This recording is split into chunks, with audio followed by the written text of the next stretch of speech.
여의도맨션 구독자 여러분 안녕하십니까, 박정호입니다. 안녕하십니까, 조피디입니다. 네, 지난 시간에 너무 정치적인 발언을 많이 한 것 같아. 약간 좀 열을 올리시더라고요. 내가 좀 나도 공공 부분 출신으로서 좀 아쉬운 부분이 좀 있거든. 우수한 사람 많이 가서 전 세계적으로 좀 공공 부분이 그래도 경쟁력이 높은 건 나도 인정하나. 이게 결국은 다 보면 국민의 세금인데 조금 더 효율적으로 써줬으면 좋겠다. 그런데 그 공공 부분이 비효율적으로 돈을 쓰게 된 건 공공 부분 재직자들 때문이 아니라 정치권 때문이야. 내가 그 얘기는 꼭 하고 싶었어. 절대 저는 어느 정당을 폄하하거나 뭐 이런 의도는 전혀 없습니다. 형님 발언이 오늘 형님이 입고 오신 옷의 색깔하고는 전혀 관련이 없다는 걸 분명히 말씀을 드리겠습니다. 아무런 의도 없이 그냥 입고 온 거예요, 이거. 우리 여의도맨션의 색깔은 또 전혀 다른 색깔입니다, 여러분. 자, 형님 오늘 그 이스라엘이 수자원을 무기화하는 내용, 그 수자원 무기화와 관련된 이야기를 해주시기로 예고를 하시고 끝내셨어요, 지난번에. 맞아. 한번 이어서 하시죠. 맞아요, 이어서 해야지. 지난번에 내가 괜히 흥분해가지고 딴소리 하는 바람에. 자, 설명 좀 해볼게요. 지난번에 한번 살짝 얘기했지만 갈릴리 호수가 갑자기 가뭄이 들어서 슬슬 물이 말라가기 시작했고 상수원 골란공원 저 위쪽에 있는 그 상수원도 더 위로 위치가 자꾸 옮겨가고 그런다 얘기했지. 그래서 이스라엘이 선택을 했어. 이 갈릴리 호수가 우리 중요 상수원인데 거기 다시 물을 채워야겠다. 그리고 또 한 가지 중요한 건요, 여러분, 물이 고갈되면요 인근의 사막화가 훨씬 더 빨라져요. 전체 대기 중에 수분 함량이 확 줄어들다 보니까 이게 우리가 생각한 것보다 전체 지역의 사막화가 훨씬 빨라지기 때문에 고갈되는 물이 고갈된 다음에 어떻게 수습하는 게 아니라 다시 예전 수위처럼 물을 채워넣는 게 무엇보다 중요해. 그래서 이스라엘에서 생각해낸 게 뭐냐면 가지고 있는 제일 좋은 설비 투자가 뭐야? 얘기한 거 담수화. 해수 담수화.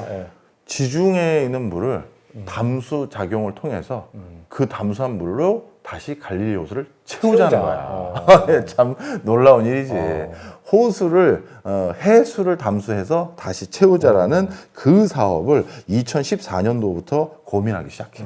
그래서 지중해에서 물 퍼올려서 그걸 하려고 했는데 문제가 이제 생기기 시작했지. 첫 번째 문제는 바로 그 근처가 여전히 불안정한다는 거고, 그리고 갈릴리 호수에 그나마 물이 들어오던 그 젖줄 역할을 하는 게 있을 거 아니야. 그게 물줄기가 요즘 자꾸 바뀌어가. 근데 여러분들 요즘 전 세계가 고민인 게요. 이 알프스 산맥에 만년설이 있었던 위치 있지. 그 만년설이 녹으면서 등고선이 바뀌었어. 옛날엔 눈이 이렇게 쌓여있기 때문에 여기가 제일 높은 그 등선이구나. 그럼 여기 밑이 이탈리아고요. 그 위가 이제 스위스입니다. 했는데 눈이 녹았더니 눈은 이렇게 쌓여 있었는데 실제 맨 땅은 옆에 있는 거야. 그랬더니 스위스가 찾아와서 그때 우리 능선으로 정했어. 기억하지? 이제 우리 국경이 여기까지야. 그랬더니 이탈리아가 뭔 소리야. 그때 뭔 소리야. 이렇게 되는 거란 말이야. 지금 전 세계가 그 일이 일어나고 있거든. 그런데 국경을 우리가 산으로만 결정하지 않지. 또 뭐야? 뭐 하천이라든지. 그렇지, 강이지. 근데 하천과 강의 위치가 바뀌니까 이제는 어떻게 됐냐면 원래 있었던 하천으로 국경을 그으신 거고요. 하천이 일로 넘어왔으니까 이건 네 하천 아니야. 이렇게 되면 자기네 하천이니까 끌어다가 쓰면 이제 갈릴리 호수는 더 메마르게 되는 거야. 그래서 어쩔 수 없이 너희도 우리도 아무도 신경 안 쓰는 빈존, 우리 비무장지대 같이 그런 걸 확보하는 그런 것도 많이 필요해진 거야. 자, 그래서 그런 것들을 다 해야지만, 그런 안전판이 있어야지만 갈릴리 호수에 지중해 물 해서 다시 채우는 걸 다시 할 거 아니야. 원래 이 골란고원은 2차 세계대전 직후 누구 땅이었냐면 시리아 땅이었어.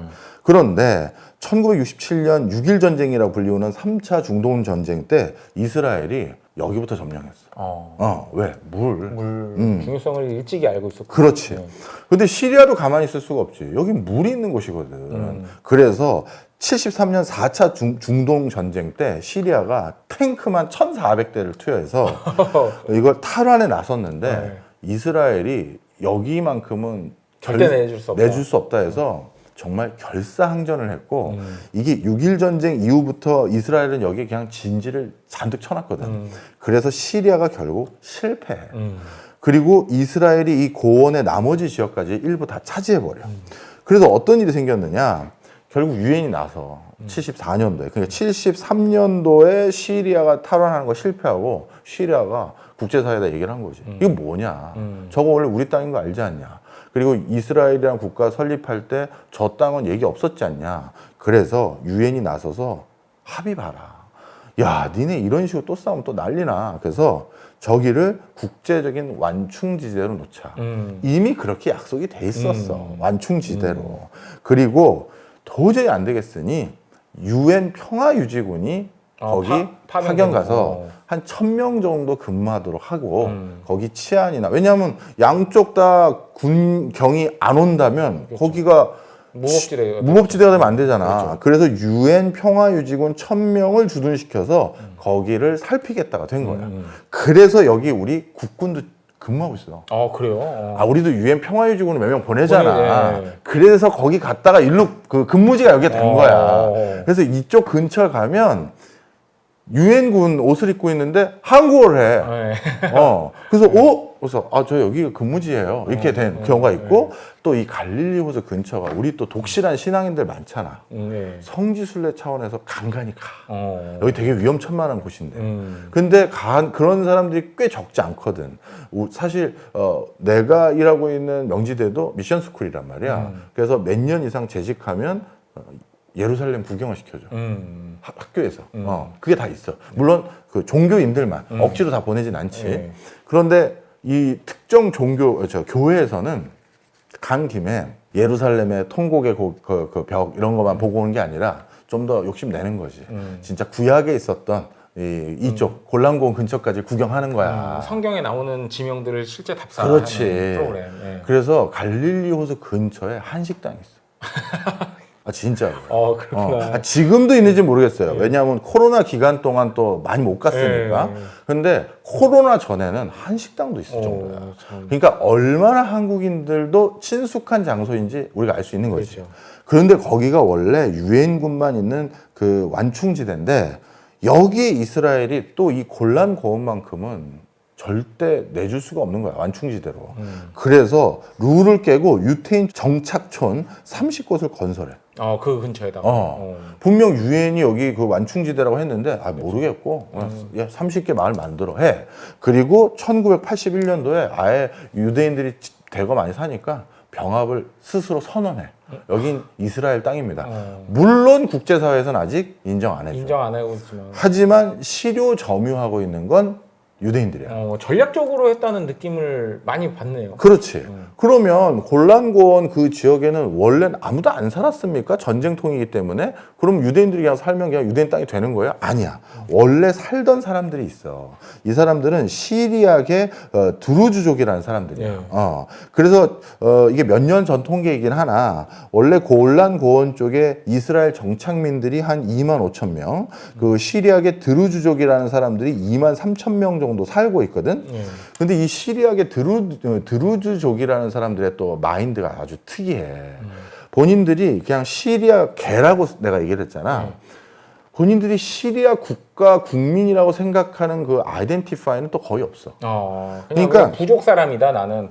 정확한 얘기야. 드루즈라는 게 시아파의 한 또 분파야.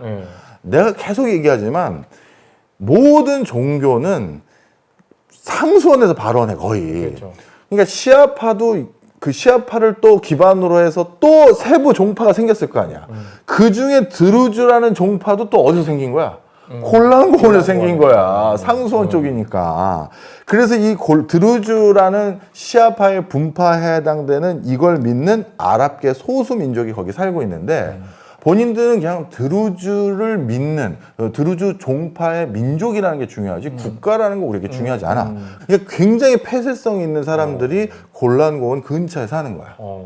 자, 이것도 또 하나 또 얘기해 줄게. 종교하고 경제를 결부해서 연구하는 학자들은 이상한 그 습성을 하나 확인을 해. 상수원 지역에서 계속 대대손손 거주하면서 그 사는 사람들 있잖아. 네. 그 사람들은 공통점이 그 원래 초창기 종교의 율법 있지. 네. 그거를 금과 옥조처럼 지키는 거에 더 강성이야. 왜냐하면 우리가 이제 그 발원지에서 멀어지면 나의 상황에 맞게끔 그 종교를 다시 해석하잖아. 네, 그렇죠. 네. 우리 예를 들어서 불교이신 분들이 뭐 고기 안 먹어? 아니잖아. 네, 그렇죠. 스님들은 지키지만 그렇죠. 그리고 불교이신 분들이 다 결혼 안 하나? 그거 아니잖아. 그렇죠. 다 어떤 상황에 맞춰서 해석하면서 나름대로 합리성을 바탕으로 그걸 변화시킨다고. 뭐 동자승들한테는 또 고기 해서 이렇게 성장기라서 이렇게 주기도 하고. 네, 주기도 하더라고요. 맞아. 네. 그래서 이제 이런 일들이 이제 일어나는데 그 원래 종파의 발원지 옆에 있는 사람들 같은 경우는 어떻게 보면 이 상수원을 기반으로 한 이 터전 이거에서 벗어나면 우리 큰일 난다. 이런 인식들이 있는 거야. 그래서 그 폐쇄성이 더 강화되고 그리고 거길 떠나면 안 되고 우리들끼리 여기 계속 남아 있어야 되고 다른 사람들이 여기 들어오는 것도 막으려는 심리가 생기는 거지. 우리가 이걸 지키는 최후의 보루다. 뭐 이런. 그렇지. 이 물줄기 없으면 우리 끝나. 이 생각인 거야. 그 드루즈족도 바로 그런 생각이 꽤 있어.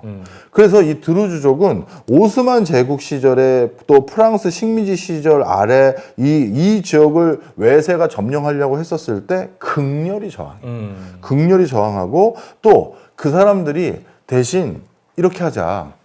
여기 이 지역을 또 다른 외세가 침략하려고 한다면 아주 특이하지. 같이 합심해서 그걸 지켜. 왜냐하면 일단 여길 점령한 외세가 얘네 드루드족을 어느 정도 인정해 준 게 있잖아. 그렇죠. 그러니까 거기서 계속 살고 있을 거 아니야. 네, 어느 정도 자치를 인정해 주고 뭐 우리 국민은 안 되겠다는데 얘네들 뭐 세력이 우리 또 위협할 정도도 아니고 또 딱히 뭐 침략 행위를 하지도 않고 할도 아니고 거기서 그냥 살겠다는 건데 물 또 지네만 쓴다는 것도 아니고 그럼 그렇게 있으세요 했는데 얘네들한테 어떨 때만 얘네가 같이 나서주냐 하면 저 죄송한데 우리 합의 봐서 여기 잘 살고 있잖아요. 근데 이상한 애들이 들어와서 여기 침략했어요. 누구야? 영국이야? 총 들고 같이 나와. 그래서 싸워. 참 특이하지. 그러니까 이스라엘도 얘네들은 갸우뚱하지만 또 적은 아닌 그렇죠. 이런 상황이 되는 거야. 이번에 하마스 이스라엘 그 전쟁에서도 드루즈족이 일부 참여했어. 바로 이게 굉장히 곤란고원이라는 게 우리가 그냥 단순히 하마스에 대한 보복으로 뭐 헤즈볼라를 그냥 어떻게 보면 또 타격하기 위한 그렇게만 해석하면 안 되고 이 이스라엘의 아주 건국 이전부터의 역사 중에서 가장 중요한 이 헤게모니가 이쪽에 해당되는 거야. 자, 그래 다시 돌아와서 그래서 여차저차해서 이 골란고원까지 완벽하게 시료 지배하고 그걸 점유한 다음에 그 다음 이스라엘이 하고 싶은 건 어떻게 한다? 물을 추가로 더 많이 생산할 수 있는 여지를 만드는 거야. 그리고 나서 어떻게 하겠다? 여타 중동 국가들에게 물을 수출하겠다는 거지. 최근 들어서 시리아 국민들 중에서 시리아 국민들이 한 500만 명 정도가 해외 불법 체류 나간 걸로 지금 확인되고 있거든. 시리아 내전이 있어요. 그다음에 또 한 가지 사람들이 많이 모르는 요소가 있는데 그게 바로 뭐냐 하면 기후 난민이야. 그 왜 기후 난민이 생겼느냐. 여기에서부터는 약간 음모론이 있습니다. 이건 뭐 제가 뭐 증거는 될 수가 없고요. 어떤 음모론이 있냐면 왜 요르단강 쪽하고 골란고원에 물이 더 많이 고가겠느냐. 이상 기후 현상 때문이잖아요. 그런데 그쪽 사람들은 그렇게 얘기 안 해. 지금 우리가 정확히 확인할 수 있는 기술 역량이 안 되지만 여기 상수원 지하에 이스라엘이 배관 뚫었어요. 지하수 다 캐가고 있고요. 저희 상수원 일부 빼돌린 것 같아요가 이 사람들의 또 주장이에요. 이스라엘은 무슨 소리야. 우리 그런 사람들 아니야. 하고 뭐가 맞는지 모르겠어. 사람을 이렇게 추잡하게 만들 거야. 맞아. 그래서 그렇게 된 게 이쪽 지역인데 그러다 보니 시리아에서 이쪽 지역에 대대손손 방목하고 살았던 일부 골란고원 근처에 있는 사람들은 대거 기후난민으로 이주를 선택하게 된 게 섞여 있어. 그 500만 명이라는 숫자에. 사실 500만 명도 넘을 거야. 그게 이 난민의 숫자는 제대로 집계가 잘 안 돼서 그렇지. 그렇죠. 자, 그러니 이스라엘은 하나의 효과를 더 얻었네. 인구가 빠져나가고 있네. 이 근처가 사람이 안 사는, 즉 치안을 크게 걱정 안 해도 되는 지역으로 바뀌는 점도 있는 거야. 그리고 달리 말하면 저쪽 지역에 있는 사람들이 탐을 내지 않는 지역으로 바꿀 수도 있는 거지. 그렇다면 더더욱 골란고원을 확보한 다음에 상수원을 이스라엘 쪽으로 땡겨 쓰는 게 좋고, 그렇죠. 그리고 간간히 정말 시리아, 요르단, 이집트가 물이 정말 급합니다 하면 몇 톤 사실래요? 대신 좀 비싼데 이것까지도 할 수 있는 상황이 되지. 그러니 이런 점이 좋고 또 한 가지 우리 지난 시간에도 말했던 그 팔레스타인 C지구 A지구는 팔레스타인 통치지구고 B지구는 자치정부의 행정권은 부여되어 있지만 치안은 이스라엘이 가지고 있는 공동경비구역 같은 거야.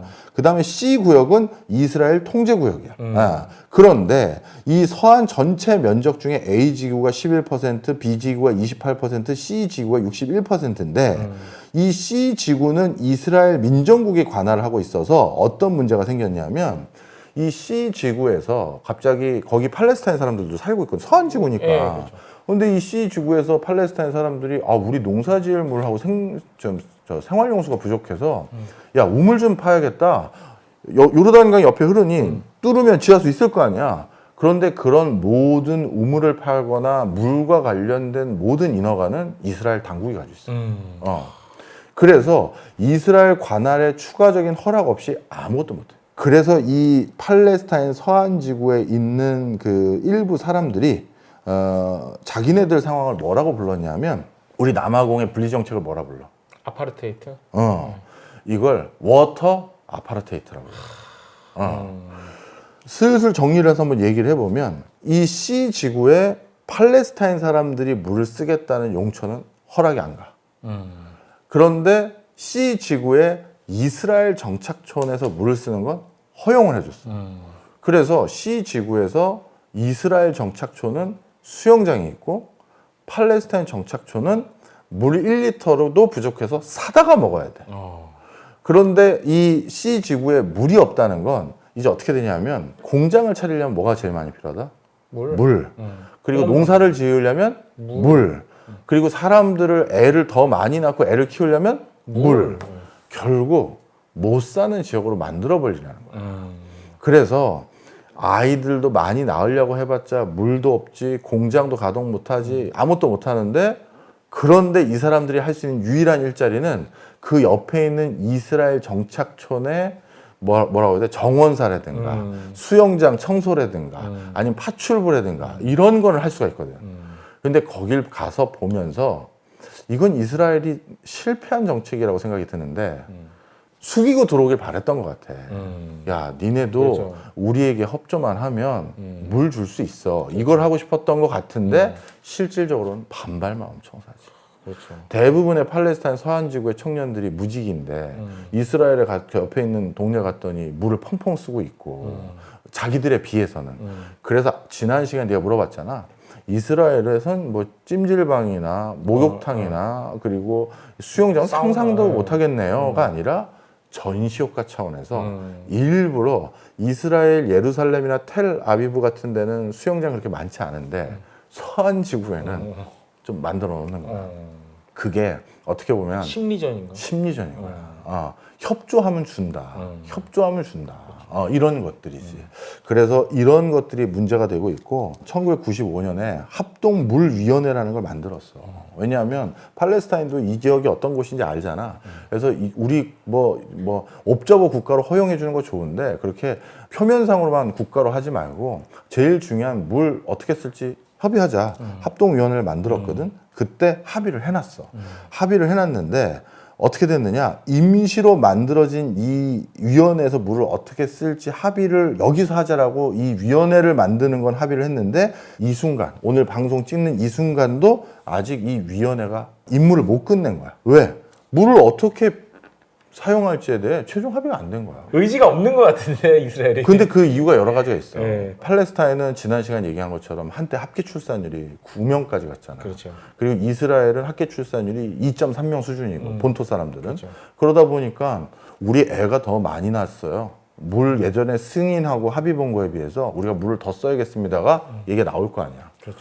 그런데 우리 옛날엔 그런 식으로 합의 안 했잖아요. 그걸 이제 와서 애를 낳는다고 하면서 이렇게 해버리면 어떡합니까? 이거는 이제 어떻게 보면 타협이 잘 안 되는 거지. 그래서 이런 여러 가지 요소들이 계속 지금 이제 거의 이제 100년 됐네. 그러다 보니까 이번 하마스 이스라엘 전쟁이 트리거가 된 거고 그 트리거로 지금 전개되고 있는 많은 이슈들은 이 물과 관련돼서 설명하고 해석하는 게 중요하다. 한마디로 물전쟁이다. 중동은 늘 물전쟁이었어. 성지 탄환은 늘 물전쟁이었다. 이렇게 보면 돼.